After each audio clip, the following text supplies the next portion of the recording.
This conference will now be recorded.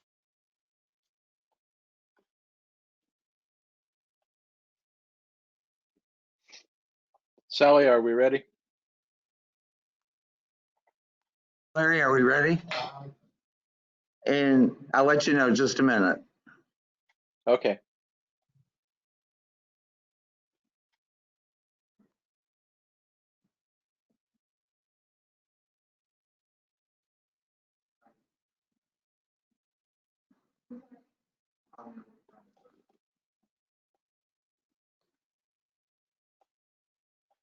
Larry's verifying that we're live on YouTube and Facebook.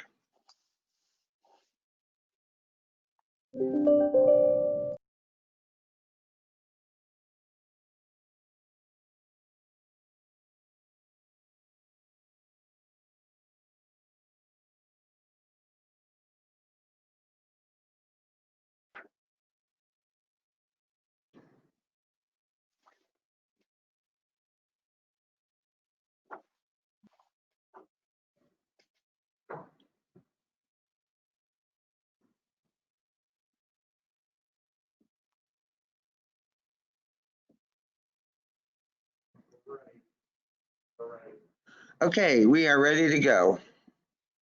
Thank you, Sally. I'll call the November 4th, 2020 Executive Committee public hearing to order. And just one thing, go ahead if you don't remember, everyone mute your microphones unless you're wanting to speak, and that'll keep the noise level down a little bit. Zach, you want to go ahead and call the roll, please? Thank you. When I call your name, please signify your presence. Jackson Bogan, absent. Larry Lebrons. Here. Jerry Reynolds. Here. Gary Schroeder. Here. Tom Murtaugh. Present. Greg Jones. Here. Carl Griffin. Present. We have a quorum, 6 members present. Thanks, Zach. I'll take a motion to approve the minutes from the October 7th meeting. I move to approve the minutes from the October 7th, 2020 meeting as submitted. Second. Any additions or corrections? Hearing none, all those in favor signify by saying aye. Aye. Aye. Aye. Opposed? That motion carries. New business, Sally. I have none tonight.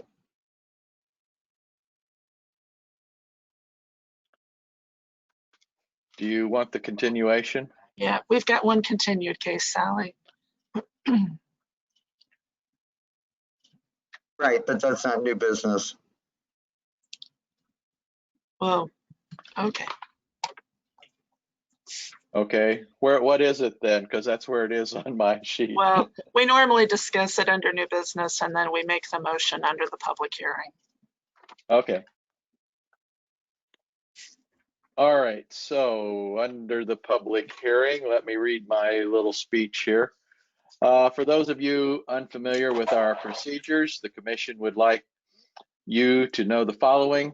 When we hear a request to subdivide land, we are only concerned as to whether the actual drawing shows the division into drawing showing the division into lots meets the technical requirements of our ordinance.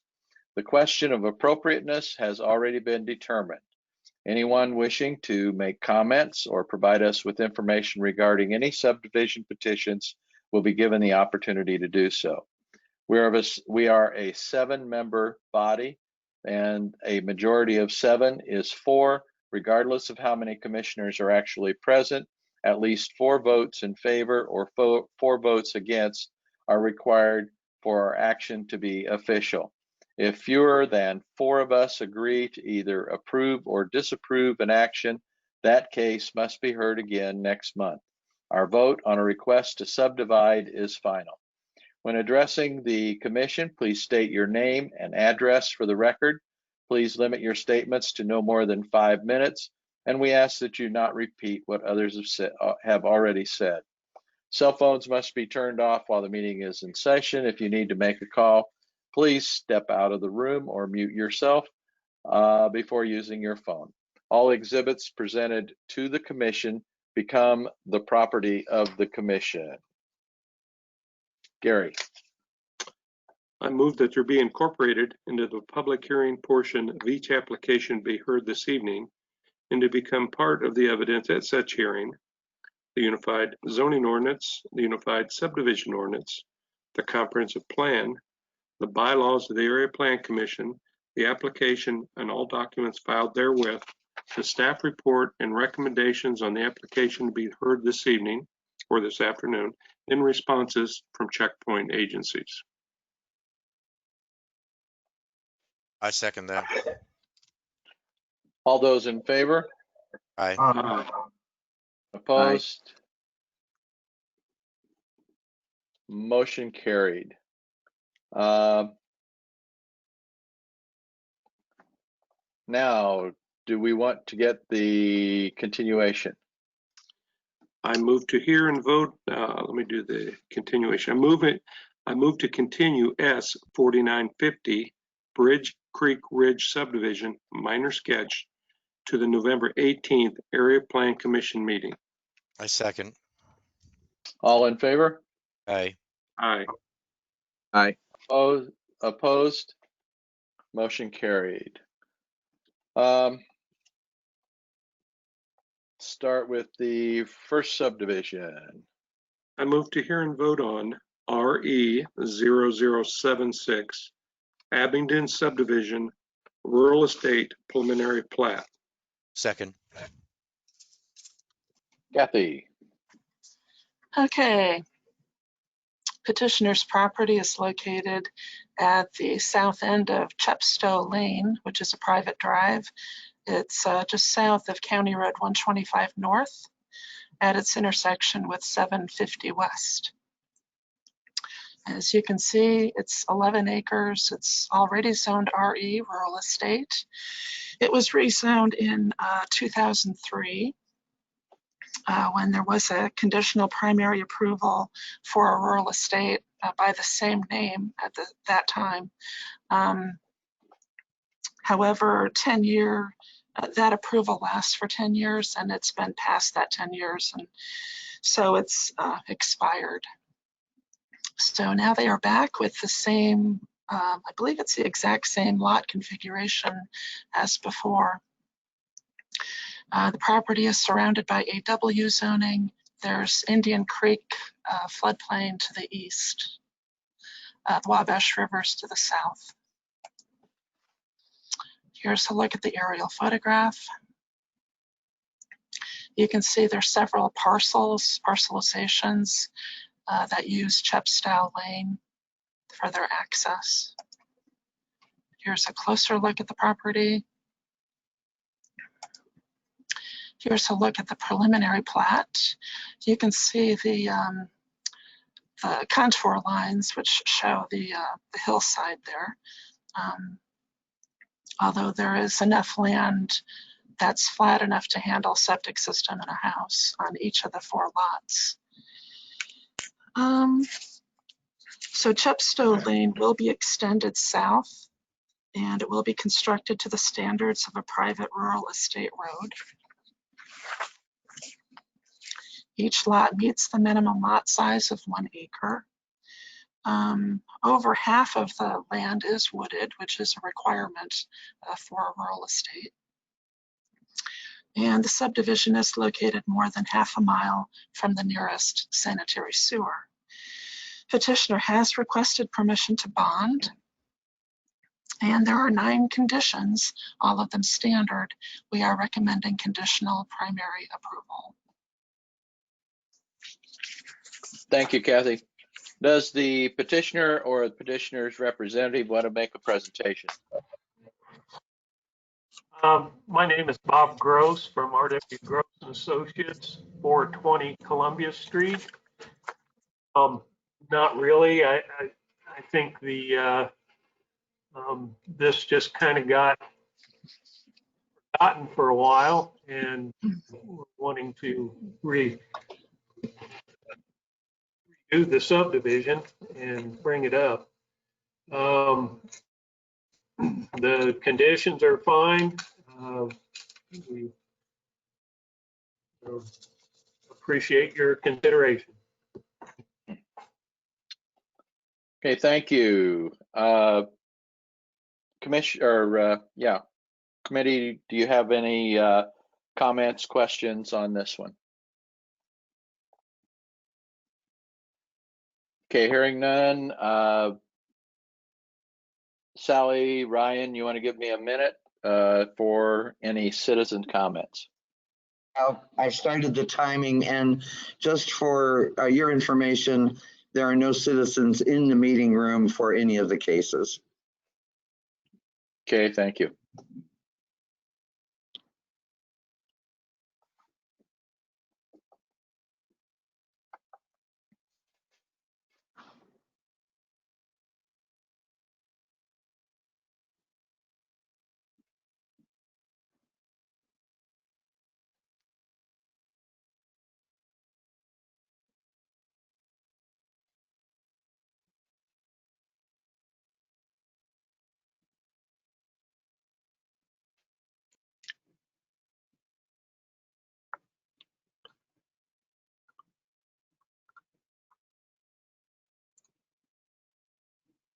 Okay, we're at the minute mark. Okay, currently no comments on Facebook. The YouTube stream is not working for me, but Facebook is, and there are no comments on this item. Okay, thank you. Zach, do you want to call the roll on this one? Sure thing. And because bonding is being requested, when I call your name, if your vote is approved, I will assume that's approved to both items, bonding and the subdivision itself. If it's not, let me know. When I call your name, please signify your vote. Carl Griffin. Initial approval. Jerry Reynolds. Approval. Gary Schroeder. Conditional approval. Larry Leverins.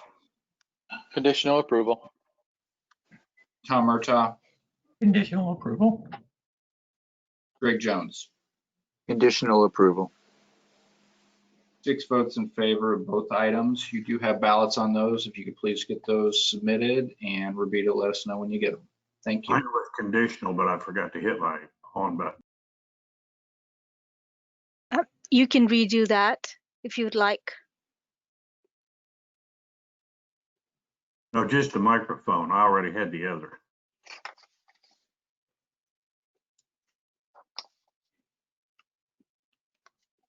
And I'm sure China will get that for us.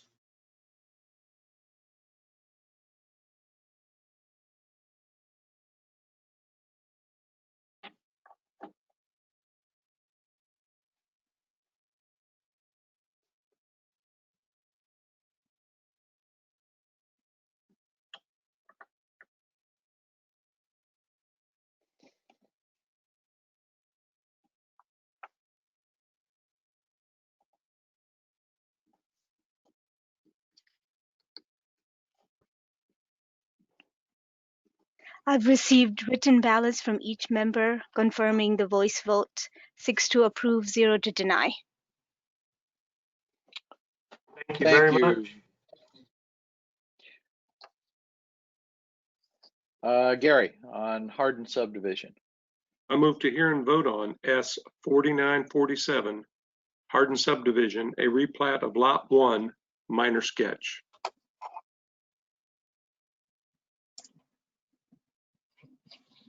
Kathy. I second that. Sorry, having technical Oh. issues. I second that. Okay. Petitioner's property is located on the south side of 900 South. This is the location of Hardin subdivision. This is a replat of a subdivision originally platted in 1981. It is zoned AA, select agricultural, as is all surrounding land. On the north side, it's zoned R1. This is actually Cole Elementary School to the north. The town of Stockwell is further to the east. Here's a look at the aerial photograph. and a closer look at the property. And here's the sketch plan. So the only reason they are replatting this is to get rid of a 60-foot building setback. When this was platted in 1981, County Road 900 South was considered a primary arterial. That's why the right-of-way here is 60 feet wide, and the original subdivision was platted with a 60-foot setback. Sometime from 1981 to today, 900 South has now been changed to a secondary arterial. So it now has a 40-foot building setback. So that's why it shows the 60-foot right-of-way dedication still. That's what it was back in 81.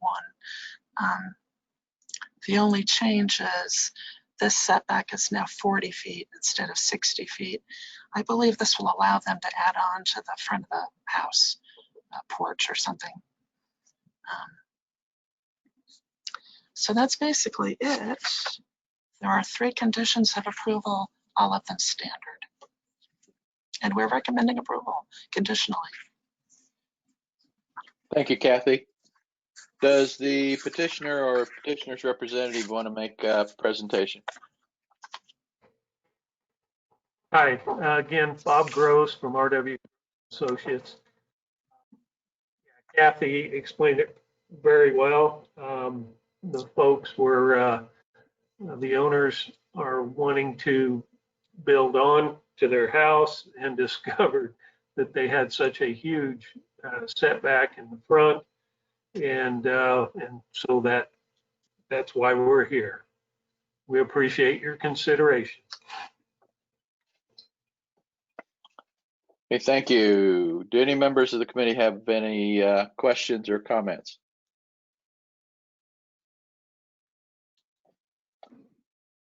Hearing none, I'll take a 1-minute pause for comment. Timing has started.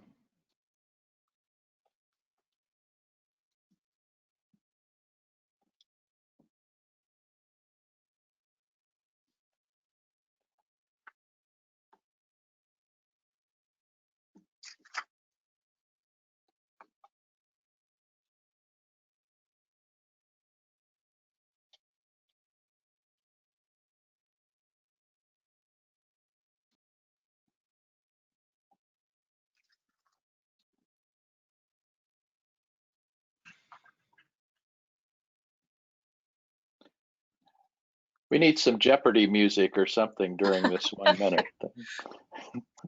That'd be cool.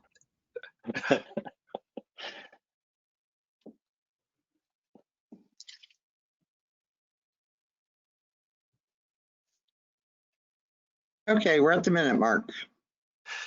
Okay, we currently have no comments on this item in Facebook, but we do have a comment from an individual who's saying that the sound is not working. I don't know if that's something that is on our end or their end, but I've replied back to them and they said that it's still not working on 2 devices of theirs and they don't have sound. So I don't know if Larry can investigate that, if this is something that we can take care of or not, but relative to this item, no comments. I think Larry's seeing if he can fix the problem. Okay. Okay, thanks, Ryan. With no other comments, Zach, you want to call the roll, please? When I call your name, please signify your vote. Carl Griffin, Initial approval. Jerry Reynolds, Conditional approval. Gary Schroeder, Conditional approval. Larry Levering, Conditional approval. Tom Murtaugh, Conditional approval? Greg Jones. Conditional approval. 6 votes in favor. Please get your ballots to Rebecca and she will let us know when she has them. I've received written ballots from each member confirming the voice vote, 6 to approve, 0 to deny. Thank you very much. Thank you, Rabita. Next one. I move to hear and vote on S 4953, Global Properties 3, minor subdivision, minor sketch. Second. Kathy? Okay, petitioner's property is located on the east side of Klondike Road. We are north of Cumberland and south of Sagamore Parkway. You can see it is zoned general business. It's a sort of a mishmash of zones in this area. We have agriculture to the south, R3 to the north and to the west. This is a mobile home park that sort of surrounds the property, or well, is to the south of the property. There's a duplex development to the west. Lafayette Venetian Blind is to the northwest in this I3 zoned area. We have apartments further to the south. Here's a look at the aerial photograph. Currently, this is a Dollar General store. So they're splitting this property into two, so they can sell the second or the southern half of it basically for another business use. Here's a closer look at the property. You can see it, Dollar General has two driveways, one to the north, one to the south. The excuse me, the county recently improved Klondike, so they purchased some right-of-way through here. But evidently they didn't go to the center line of Klondike. So once this right-of-way is dedicated here, it'll go from the center line of Klondike all the way to this 53-foot mark here. Here's a look at the sketch plan. The one big thing with this subdivision request was County Highway really wants an NVA platted along Lot 2's frontage, and the petitioner really does not want to do an NVA along all of Lot 2. County Highway's position is it's a safety concern. They want the future business to use this driveway, the southern driveway on the Dollar General lot. So County Highway, and I quoted a lot of what County Highway had to say about this in the staff report. I think they finally kind of agreed that they would give them a small driveway on Lot 2. However, they are requiring a traffic impact analysis or traffic impact study based on the proposed use of the lot. With this requirement, the opening should not be considered a guaranteed driveway access location. So I have the standard condition regarding the NVA, but I have beefed it up a little bit. So condition 1 says, except for the approved entrances, a no vehicular access statement shall be platted along the Klondike Road right-of-way line to the County Highway Department's satisfaction. So other than that, American Suburban Utilities and Indiana American Water will serve the second side or second lot, already serve Dollar General. And there are 7 total conditions of approval, and we are recommending conditional primary approval. Thank you, Kathy. Does the petitioner or the petitioner's representative want to have any comment or want to make a presentation?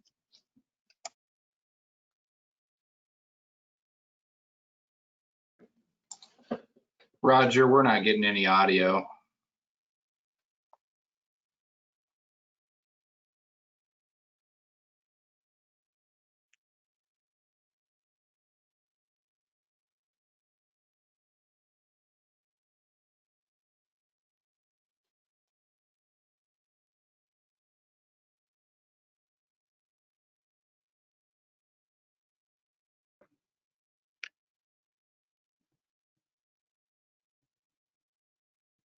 I'm also I'm not getting hearing. complaints on Facebook about no sound as well.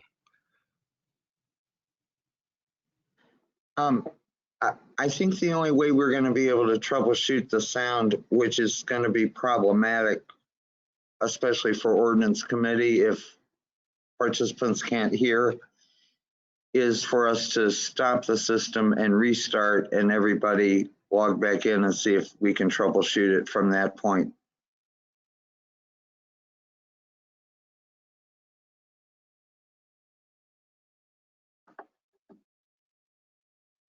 Do we want to do that now or between sessions?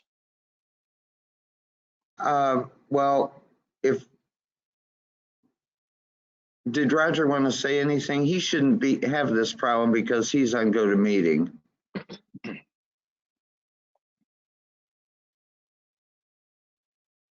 I think he's still having technical difficulties. Okay, I think they're probably on his end, but Roger can call in. Should I send him a phone number? yeah, maybe that's a good idea, Rabita. And then after this case, maybe we'll try the restart.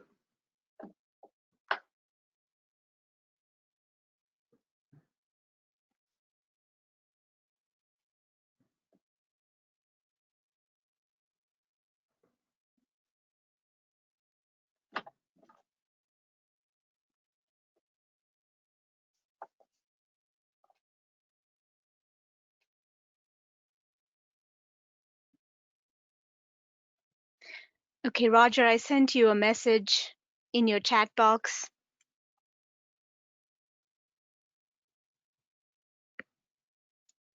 With the phone number. I think he's on the phone, Rabita. Okay.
Lost video with him too. So.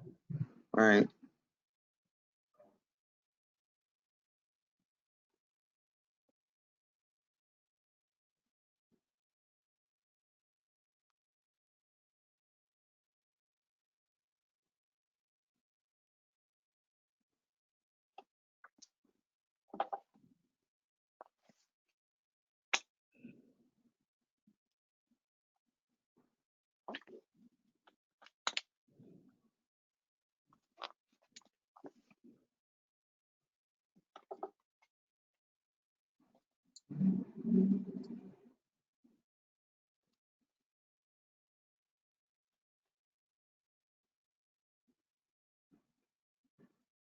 Well, what's going on here in the meeting room shouldn't have anything to do with Roger, because his phone and GoToMeeting are completely different than the YouTube and the Facebook issues.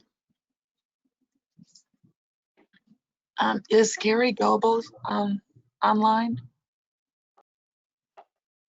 I just wondered if maybe Gary would want to speak to the subdivision.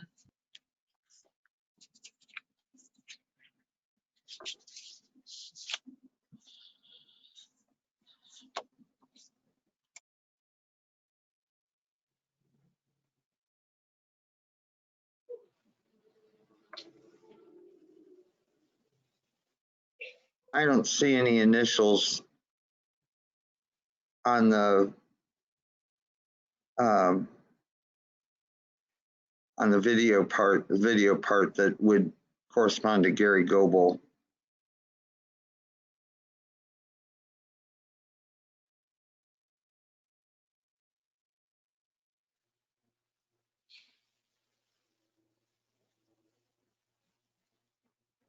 Zach, do you have a recommendation?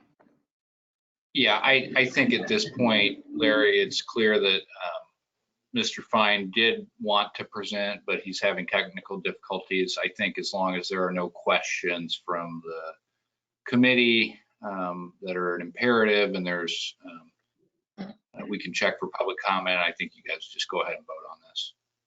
Okay. Oh, Are there any comments? I'm sorry, Sally. Roger Fine is back. Okay.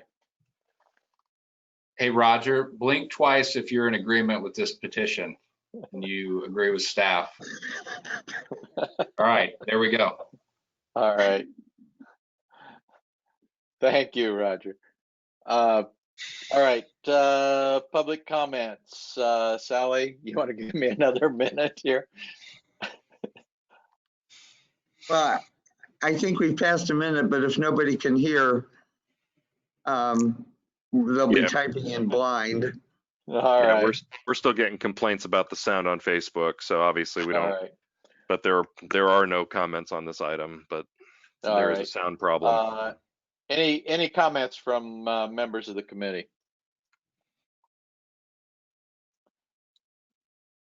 All right, hearing none. Zach, you want to go ahead and call the roll on this one, please? Yep, when I call your name, please signify your vote. Carl Griffin. Conditional approval. Apologies.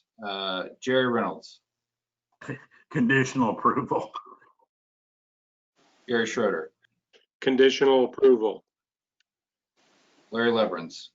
Conditional approval. Tom Murtaugh. Conditional approval. Greg Jones. Conditional approval. 6 votes in favor. Please get your ballots to Revita.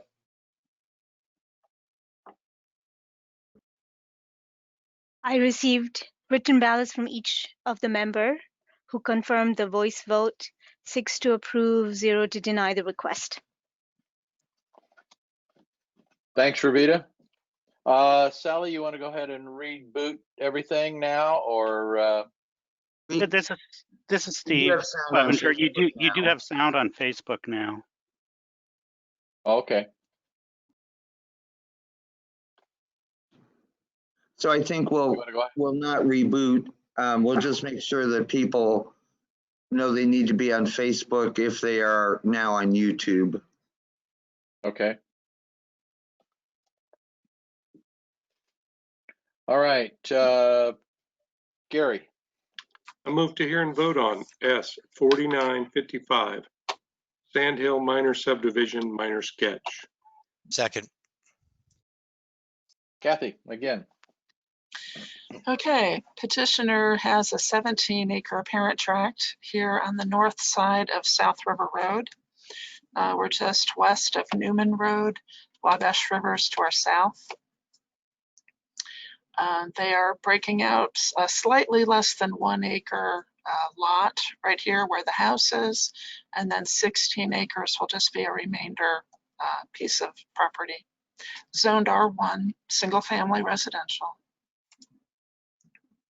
Here's a look at the aerial photograph. Here's a closer look.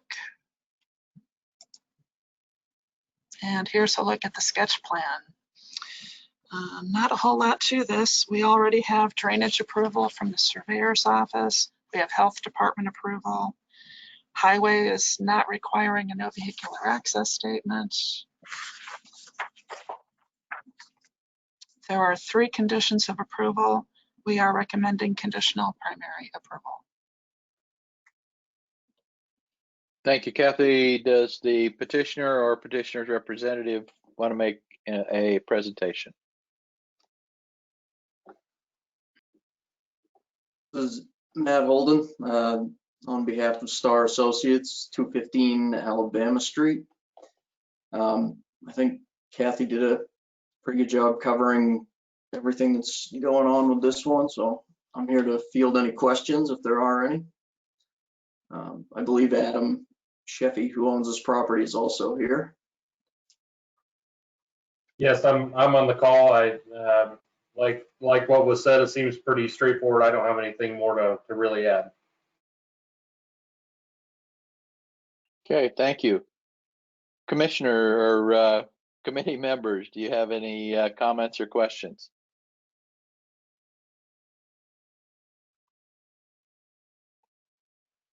Okay, another minute, Sally. Time has started.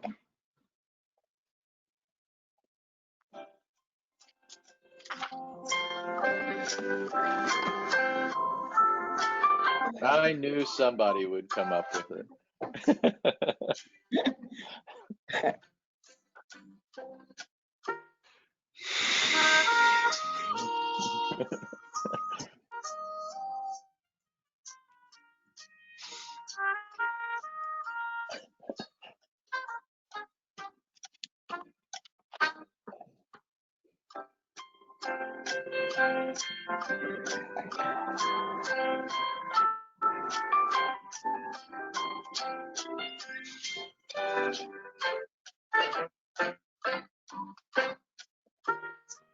We're good. All right, thanks. Brian? No public comment on this item on Facebook. Okay. Zach? All right, when I call your name, please signify your vote. Carl Griffin.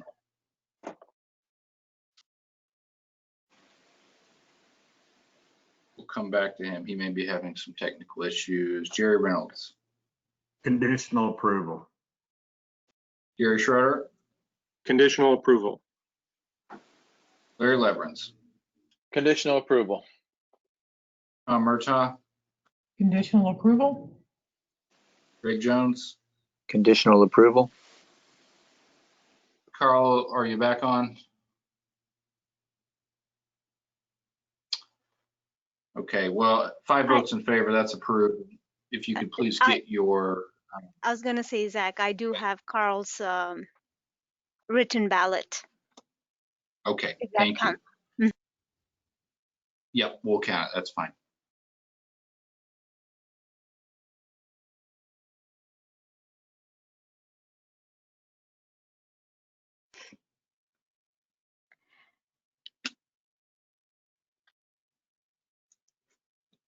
I received written, Okay. yes, now I do. I received written ballots from each members confirming the voice vote of 6 to approve, 5 to deny. Is that right to say? I have 6 written ballots.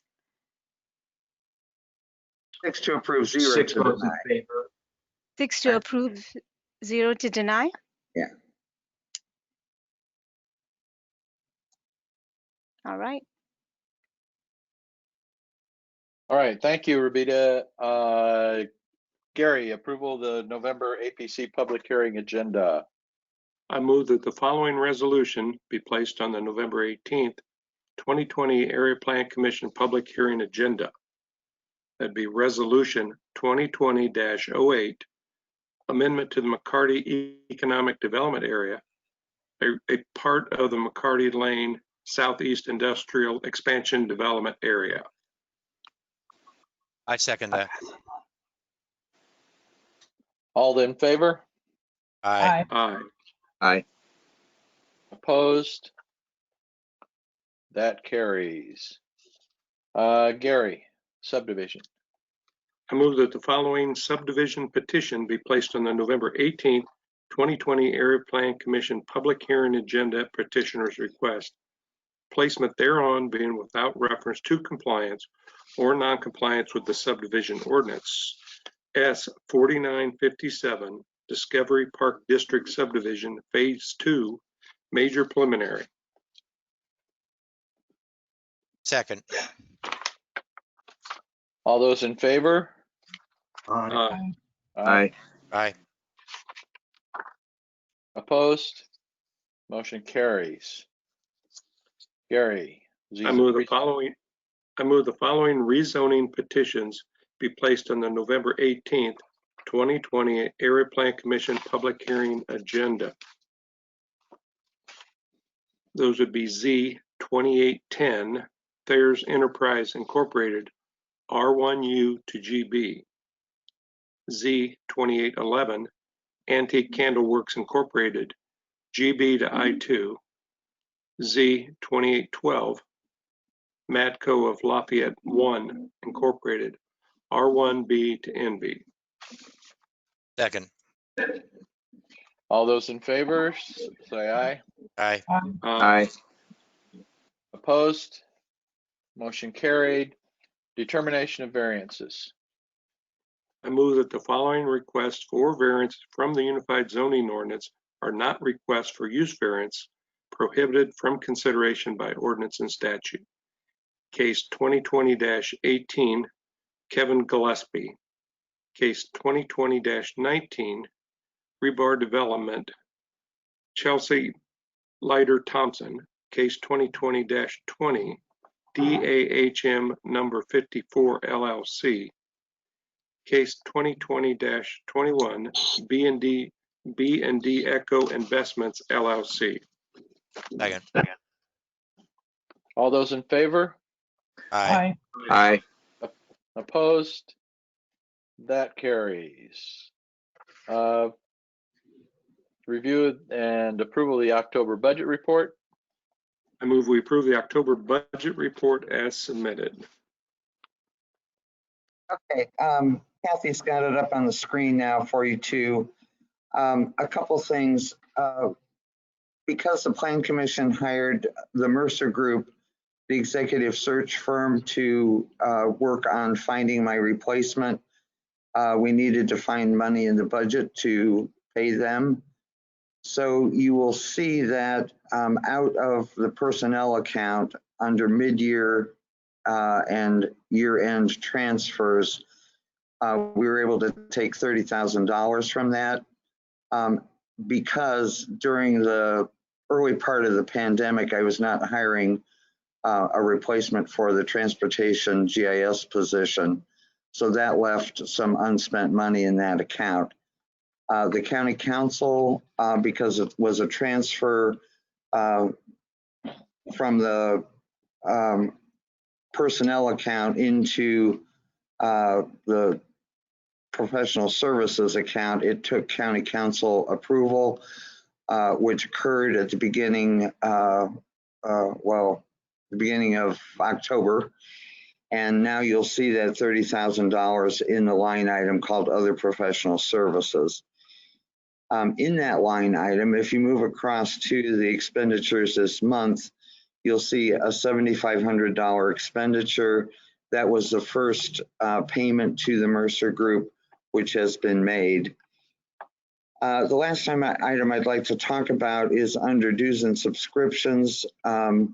Of the $974.33 that we spent this month, $875 of that is for next year's publications from the American Planning Association, and then the balance of that is both a charge and then a credit back for the portion of the month that we did not use GoToWebinar, which was the special, not GoToMeeting, but GoToWebinar, which we used for the MPO conference.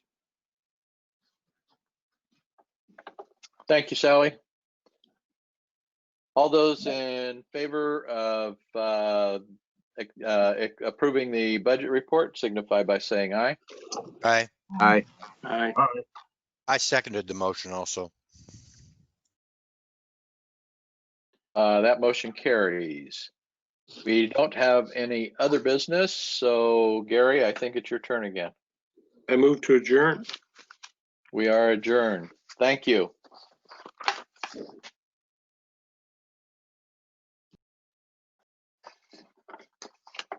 Okay. Ryan, real quick, Larry, I just want to check in with Ryan. Are you getting any more emails about no audio? No, folks on Facebook have written back saying the sound's working. Okay, but nothing on YouTube, correct? YouTube is still not working. Okay. Larry, we'll just give it a minute or two and then we can get started. Yeah, okay.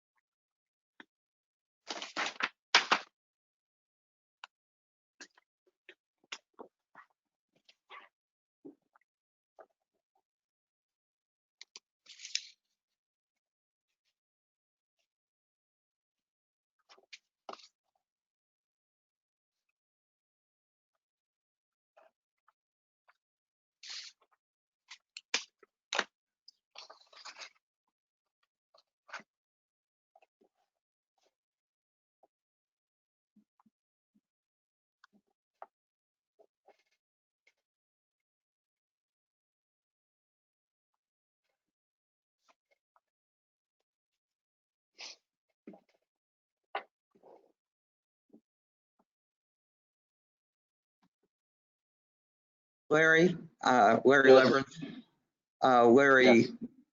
Ankerman is going to try to refresh the YouTube. Okay.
Larry, I think whenever Sally and Larry A are ready, we can get rolling.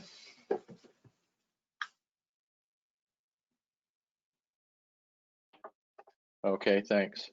I think that with Facebook streaming, okay, we can go ahead while Larry works to see if he can get YouTube refreshed. All right, we will start. Let me call to order the November 4th, 2020 Ordinance Committee meeting. First item is approval of minutes from the October 7th joint meeting with the Bylaws Committee. And Larry, can we just call a roll for the record? And so. Oh, yes, yes, sorry. I don't have a script for you. this one. I'm just. I know, we're winging it, we're good. When I call your name, please signify your presence. Gary Schroeder. You're muted, Gary. And Gary, I'm sorry. Sorry, you're on mute. here. Thank you. Thank you. Jackson Bogan, absent. Vicky Pearl. Present. Tom Murtaugh. Present. Jerry Reynolds. Present. Carl Griffin. Present.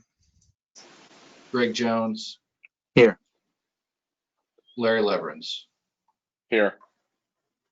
And we do have a quorum. Thank you. Okay. Thanks, Zach. Now approval of the minutes. I move we approve the minutes from the Joint Ordinance Bylaw Committee meeting on October 7th, 2020 as submitted. Second that. Any additions or corrections? Hearing none. All those in favor signify by saying aye. Aye. Aye. Opposed? Motion carried. Sally, you want to talk about solar energy systems? I'll turn it over to Rabita. Thank you. Okay.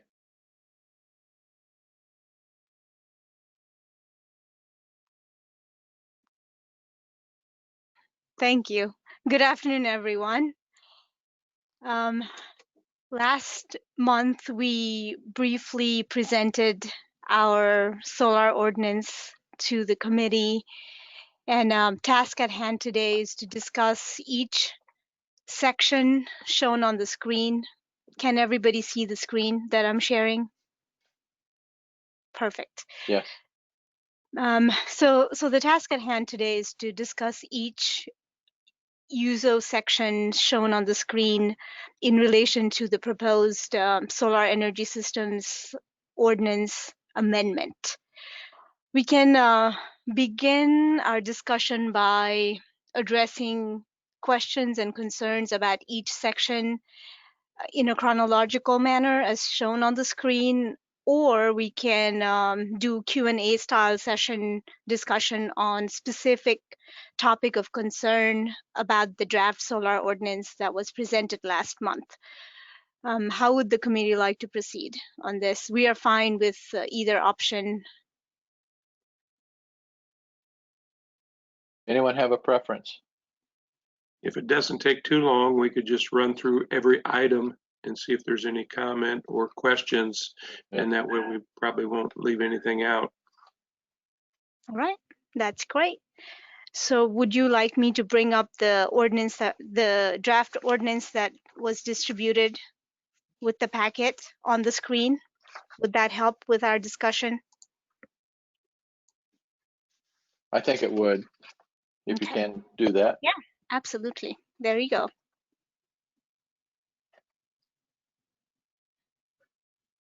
So the first section that we're discussing is section 1, and it is related to definition section in the ordinance.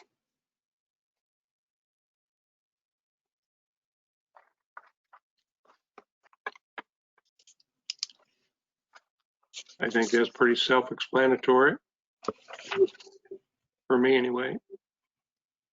Is there anything that we're missing in this that the committee would like to include?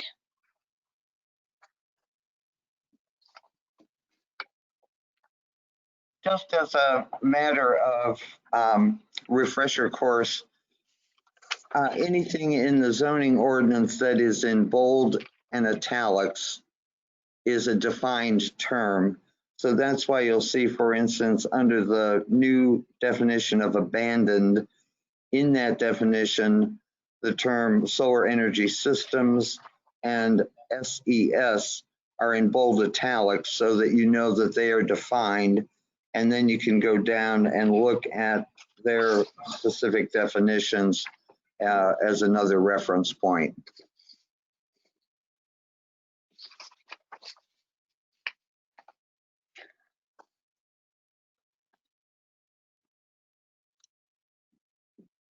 So section 2 in discussion is regarding the primary use table, where, let me see if I can zoom that a little bit.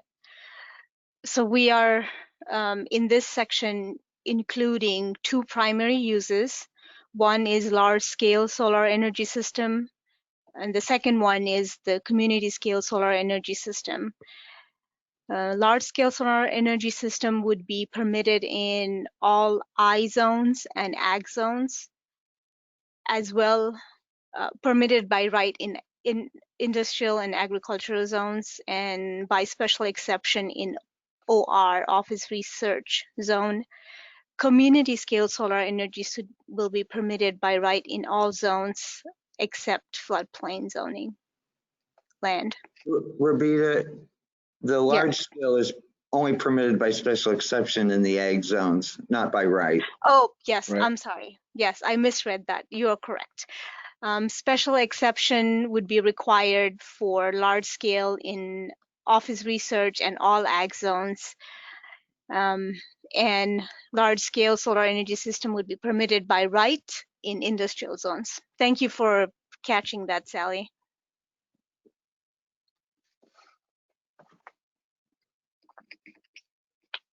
Question, does Duke have a commercial operation in Tippecanoe County?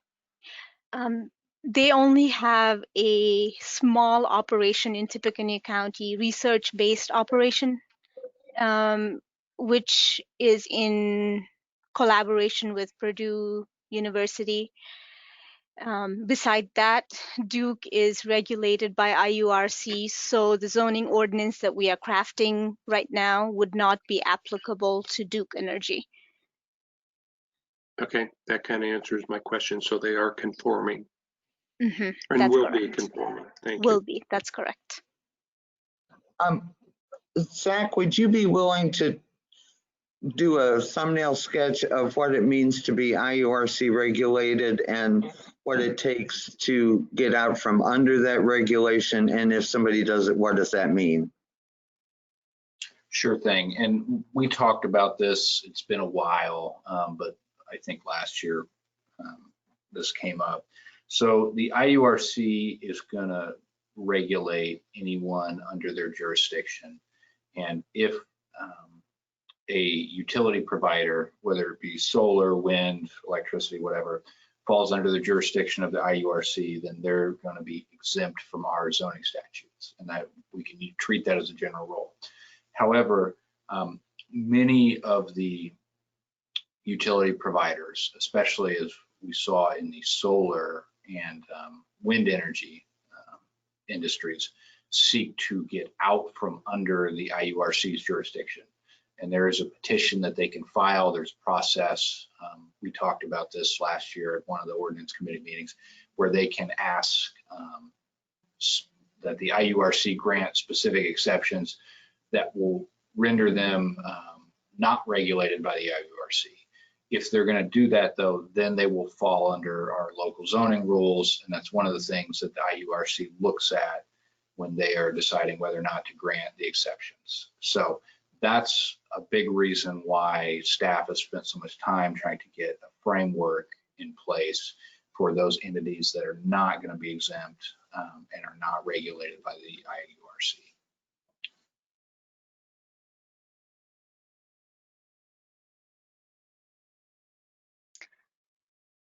All right, should we move on to next section? Yes. Yes. Okay, so the next two section will deal with the accessory use, which we are allowing in all zones as long as they have established primary use on the property. So accessory solar energy system for residential uses would allow building mounted solar energy system as well as ground mounted. And the allowance that we have provided is for, allowance we've provided that you can see on the screen is for both building mounted and ground mounted. Building mounted solar energy system may project maximum of 3 feet beyond the front and rear of the building. And as regulated in the section where we talk about porches and decks, which sort of allows the setback to extend into the required accessory setback. So they have 2 feet or 3 feet allowance, I think. And for ground mounted solar energy system setback, it's a standard setback, which is if it is a residential R1 zoning, the setback would be 6 foot side setback and 10 foot rear setback, and the front setback would be governed by road classification. And the height of ground mounted solar system is allowed, the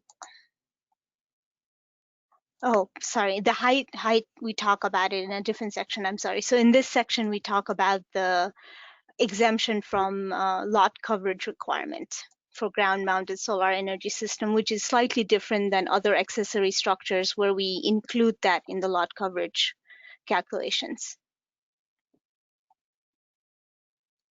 So the requirement for non-residential accessory buildings are similar to the residential one.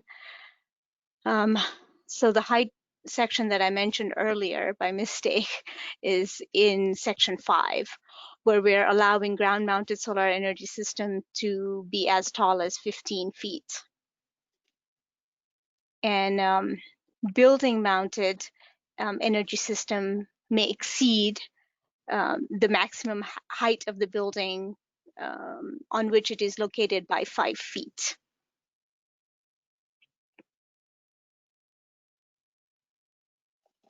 Any questions, concerns?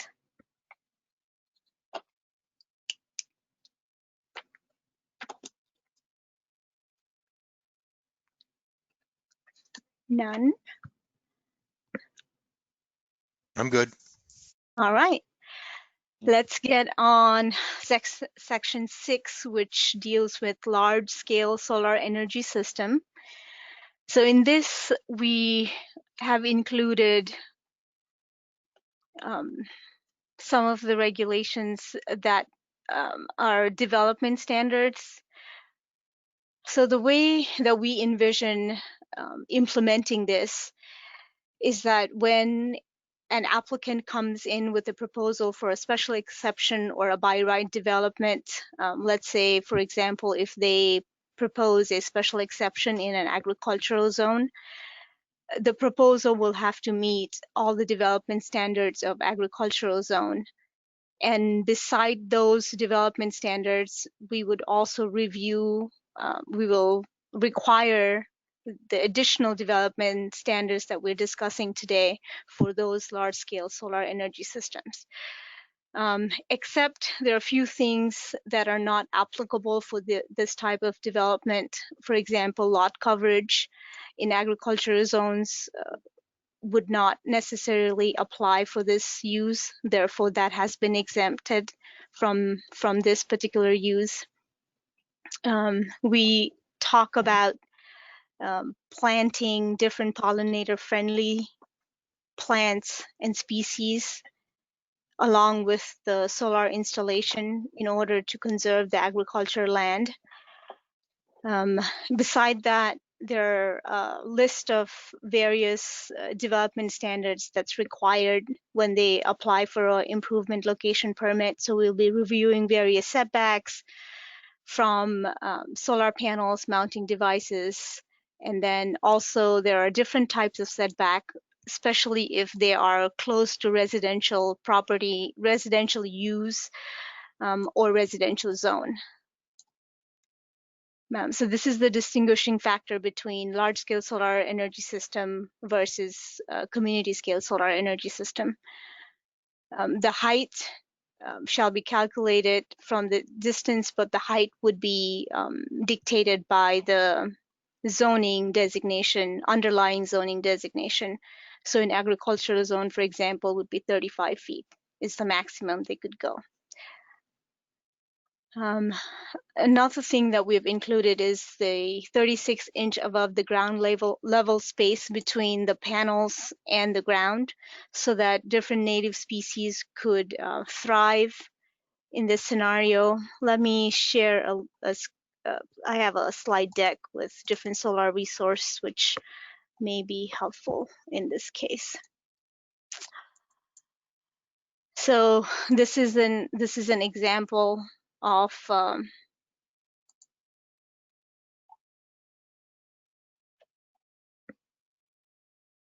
excuse me. So this is an example of how native species will coexist with the solar panel. So there are various types of plants and species proposed.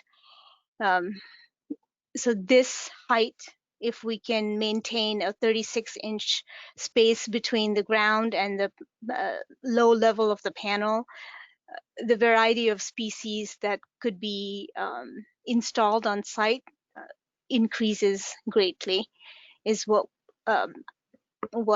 experts have shared at the conference. All right.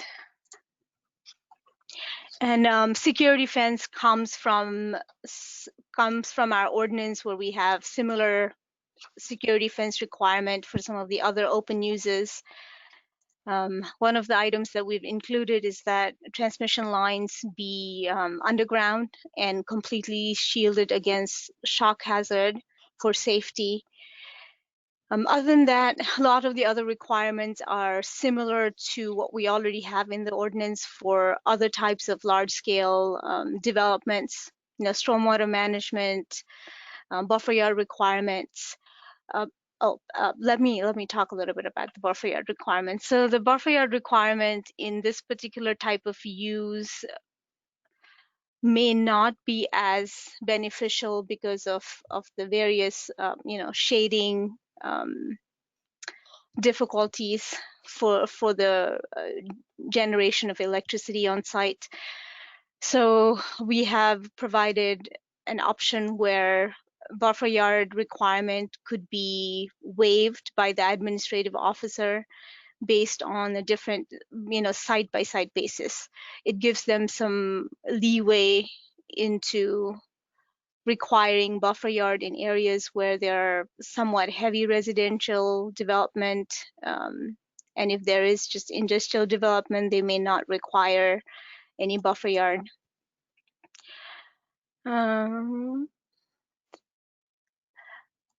We are also requiring that the applicant provide us with a power purchase agreement.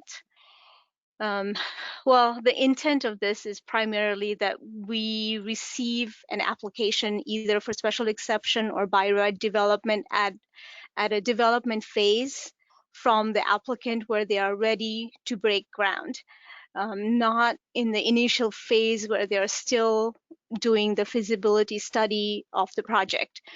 So the reason requiring power purchase agreement at the time would allow us to,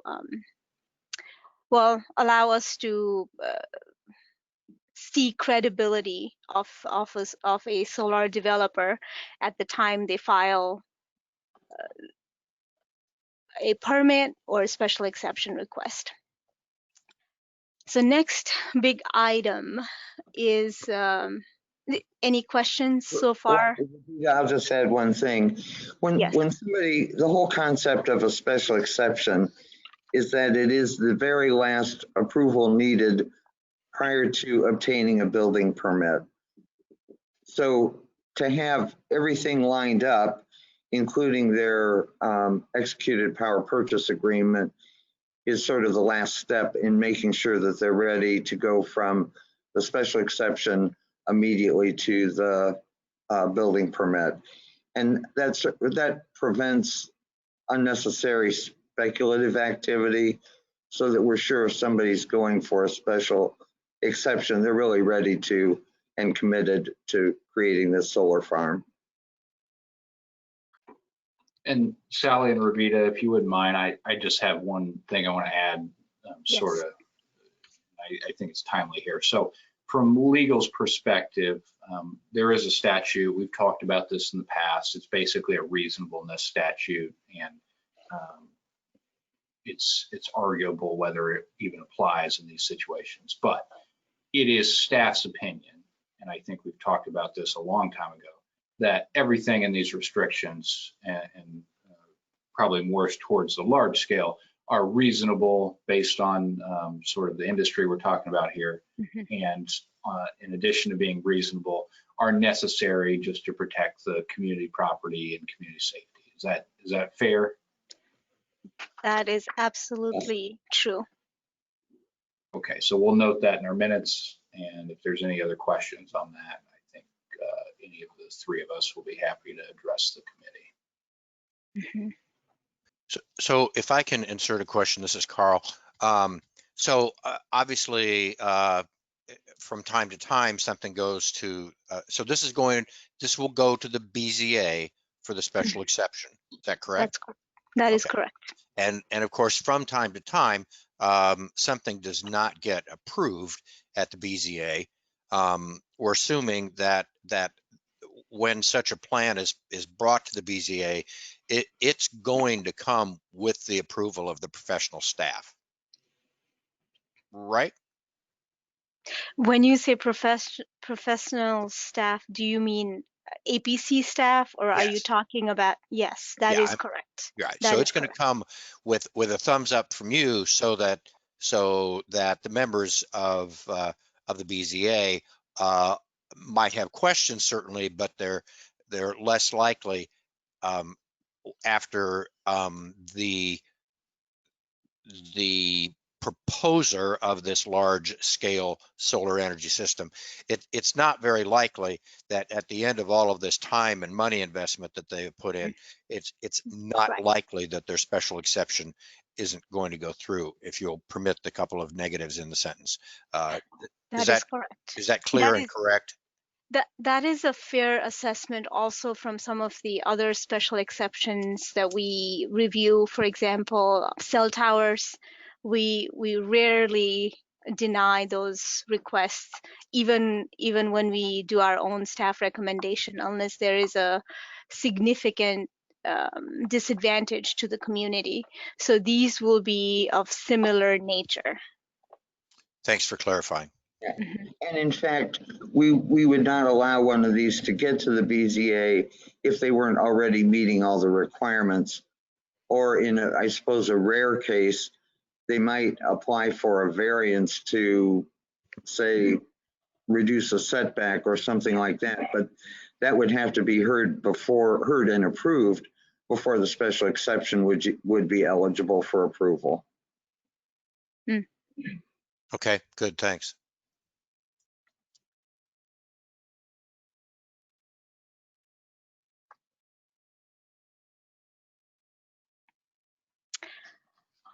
All right, let's move on to decommissioning plan and removal requirements. We discussed this a little bit in our last meeting.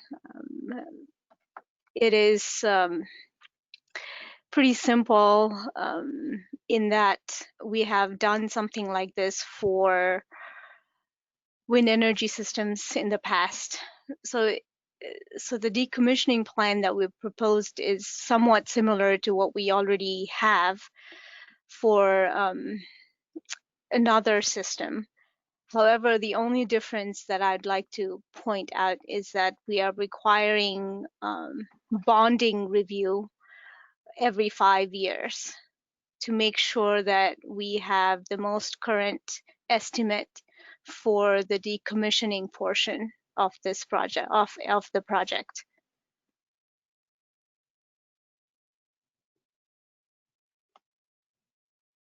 The other thing that Robita and I decided to include in the packet is the county commissioner's ordinance.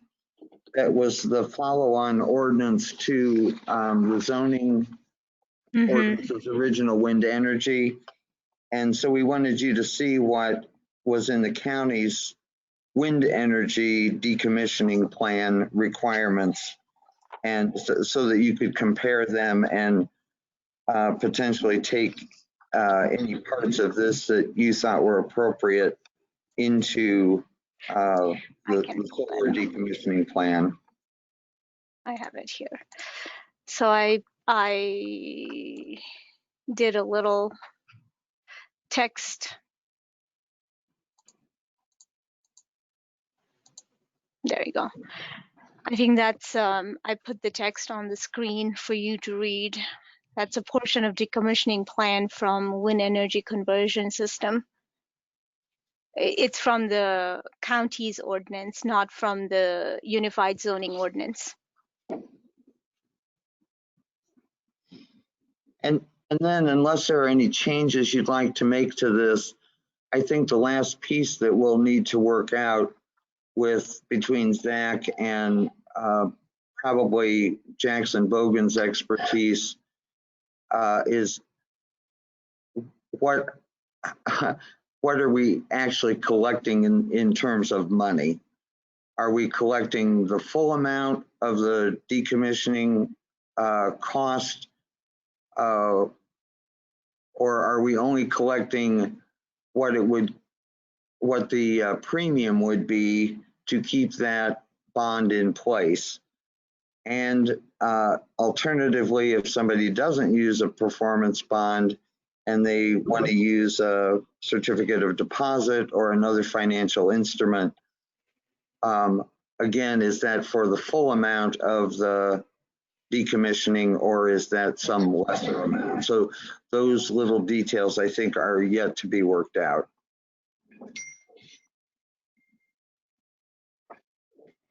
That's my biggest concern, is if it all goes south, how does it get paid for? Because most banks don't like write letters of credits for like 20 years. It's an annual thing that gets renewed. Because I saw that was an option. I mean, if that's what we choose to put in the verbiage. And then if even I would have concerns about a certificate of deposit, because the term of that's not going to be the term of what we think the, however long this could be in existence, if you will. And so then how are you going to monitor if it's a certificate? Okay, it matures 2 years from now. Who's keeping up with all that? So that's where I get nervous. Rebecca, can you, yes. Yes, that one. Yeah.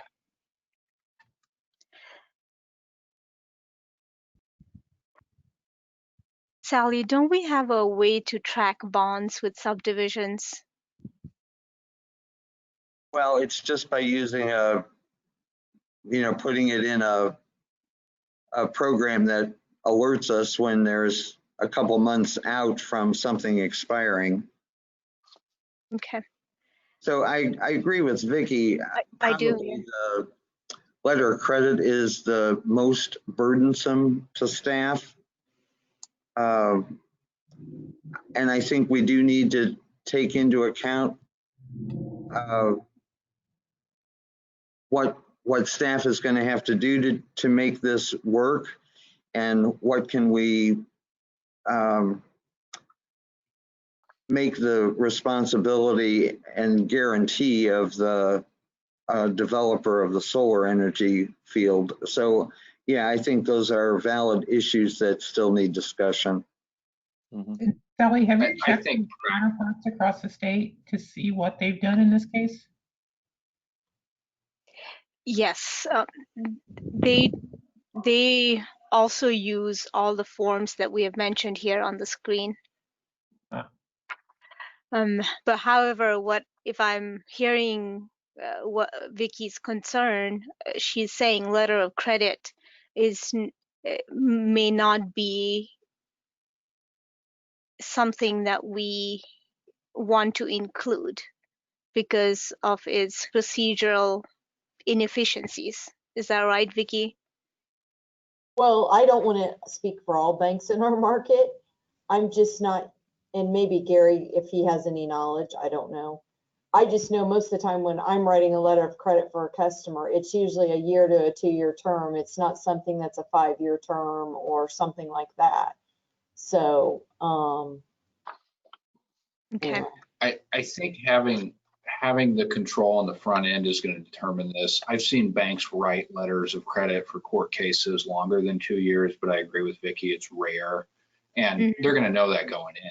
I mean, the biggest thing on this is just having the control at the front end by staff, because if a developer is going to come in and want to do a project of this scale, we want them to have well-defined terms on how they satisfy this, and also have that 5 year check where we're going to constantly monitor these bonds on these long-term systems in case something goes sideways or the company goes out of business. So they're going to know that going in, and if they try to submit a letter of credit that's only good for a year, they're not going to get past the first step. So I think the most important issue is having a good control on the front end of this, and having staff with the ability to say, no, this is not good enough.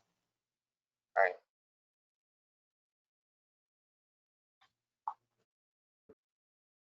I think it might be useful if we had sort of a little working committee that ironed out some of these things.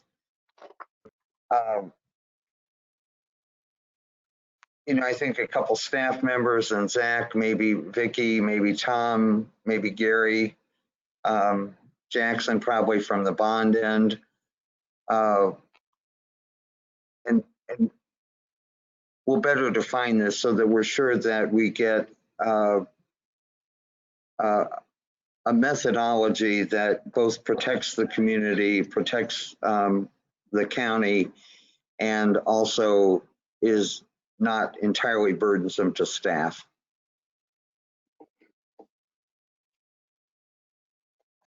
So I think we'll work on setting up a committee like that. And if any of you particularly want to participate, let Rabita know and we'll take care of that. We can always do these meetings or virtual meetings to iron these things out. Yeah, Sally, we'll just make that an ad hoc committee and you can put that together however you need. And Larry, would you like to be involved as well? Yes.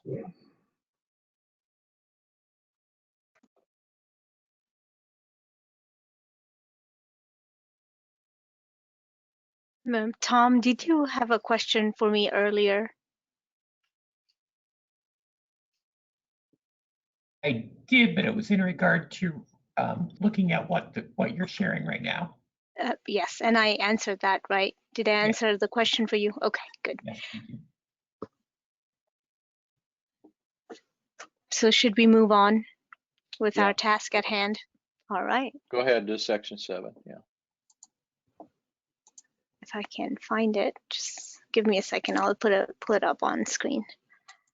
Multitasking is not as easy as it sounds. All right. Right. That right. So section 7 is a community scale solar energy system. The big difference between primary large scale solar energy system and community scale is that we are not requiring any pollinator friendly plant mixes to be installed along with the solar farm. Yeah, that is the big difference. And these are allowed in all zones by right.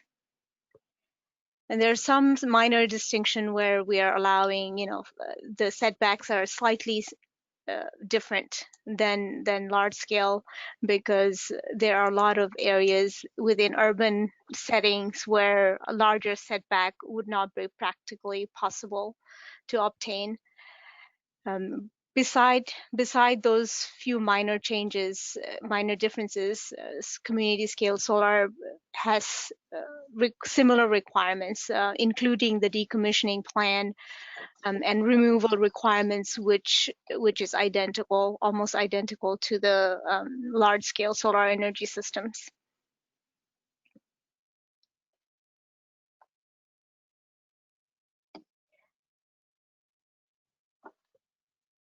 Any questions, concerns?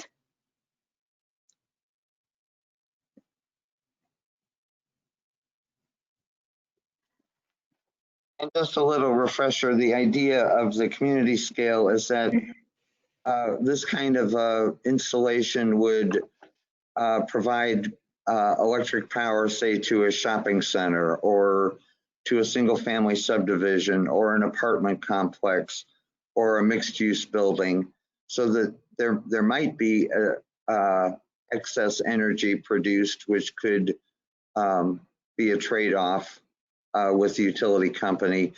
But this is not just accessory to one use, but it is accessory to some kind of a development rather than a single primary use.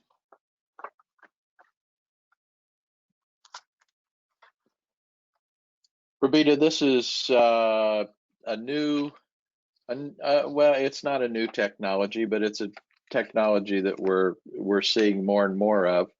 Are you confident that this ordinance would meet the technology changes that we're going to see probably as things expand? We're going to see those technology changes occur maybe fairly quickly.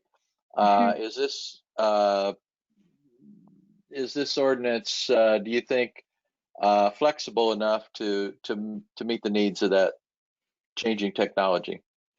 That's a great question, and the question that you just posed is something that we have discussed too internally, because it's such it's a constantly advancing technology. So we do have to expect in future that we'll have to make amendments to this proposal based on the advanced technology. We are aware of at least two different research that's going on in terms of solar farms where they can grow cash crops or, corn, I guess, in Indiana, alongside with energy production, but those have not commercialized yet. So when that happens, we will definitely have to change this ordinance. The key is, I think we have come to terms within our office at least, is that we will begin with this proposal, and then when needed, as the technology improves, we'll have to come back and do some amendments to accommodate the new technology. And I think we'll be happy to do that as long as it is within our guidelines and promotes well-being of our community. I think the overall ordinance has a philosophical feel to it. I mean, there are, I don't want to call them guidelines, but like you said, that it kind of has a feel of what we are expecting out of a solar energy system. And yeah, I think we can certainly make those changes as needed. Right. And just to sort of,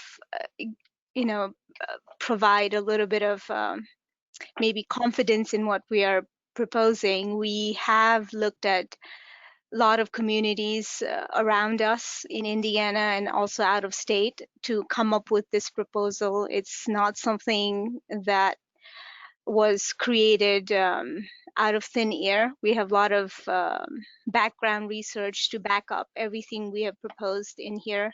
So hopefully that will give a little bit of confidence in at least implementation of what we're doing here with the ordinance. Where do the residential solar systems fall in this ordinance, or do they fall there at all? Yes, they do. It falls in an accessory uses, which I discussed earlier. It all falls in accessory use, and they would be all permitted by right, as long as I would say that the allowance that we have included in the ordinance would even allow some of non-conforming homes to include solar as their energy source. Okay.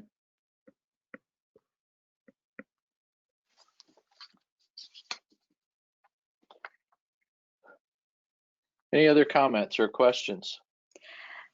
One thing that I would quickly like to add to what I've already said before is that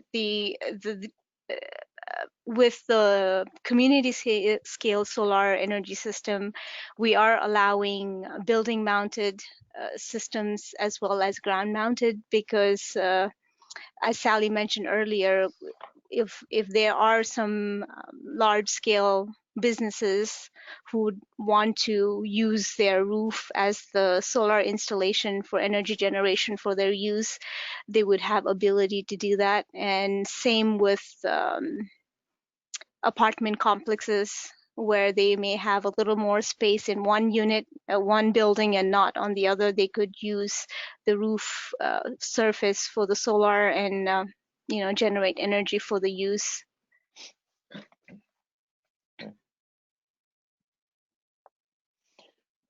All right, so the plan then, Rabita, is to put together a group to talk about the decommissioning funding issue, and otherwise we're pretty much ready to go with this. Is that right?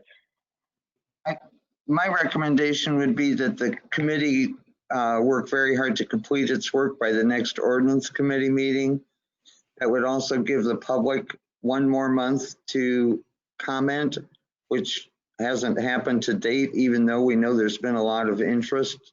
So it is a little odd to me that we haven't received any public comments. Okay, good to know. So we give them a month to do that. It would give a month for the committee to try to perfect the decommissioning bonding issue. And then we'll bring it back. My proposal would be to bring it back to next month's agenda. And then if you're ready, make a final recommendation to the full plan commission.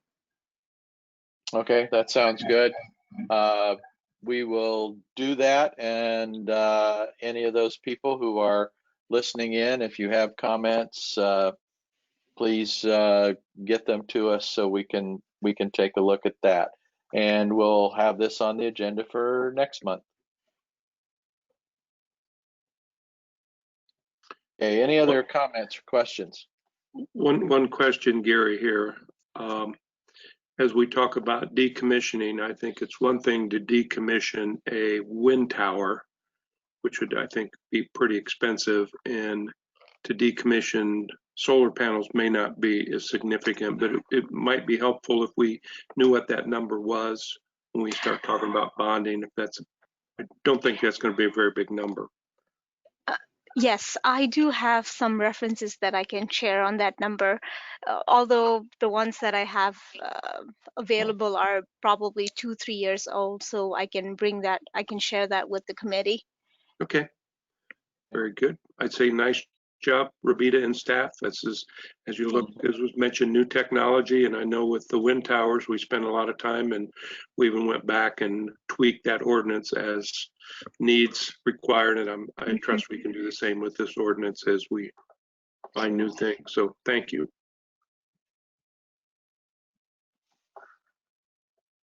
All right, do we have any citizens' comments? There's presently nothing on Facebook on this item. Okay, let me get, Sally, give me a minute here and see if anyone wants to comment. Okay, I've started the clock.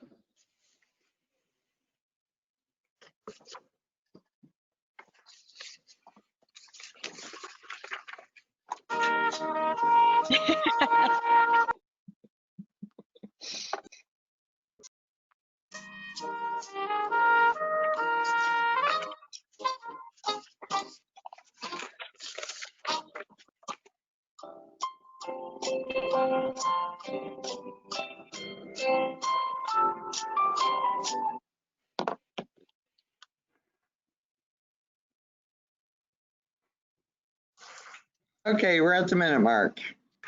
Still no comment. Ryan? Okay. Thank you, Ryan, and thank you, Gary. And I will take that last motion. Move to adjourn. Second. So moved. Thank you all, and thank you, staff, and we will see you in a couple weeks. Yep. Yes. Thank you. Good meeting. Thanks.